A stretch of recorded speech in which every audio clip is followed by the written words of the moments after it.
Good morning. Good morning mga kaibigan, mga idol. Okay, nandito ako ngayon sa isang eskwela ng Commonwealth sa Quezon City.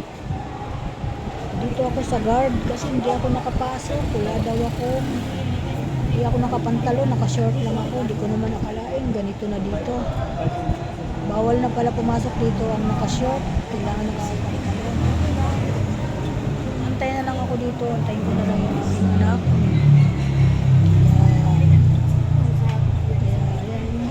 Kasi itsura ng eskwelahan dito sa dating nag-aaral dito yung mga anak ko dati nung high school pa lang sila dito kasi sila nag-graduate. Kukuha kami ng 437. Yan. Ang gaganda na ng eskwelahan dito, ng building. Ang gaganda na. Ayan mga kaibigan, napakaganda ng kanilang eskwelahan dito. For today's video ko, ngayon nagala. Dito ako napunta sa eskwelahan ng anak ko. Okay, thank you, bye-bye. Good morning po for today's video.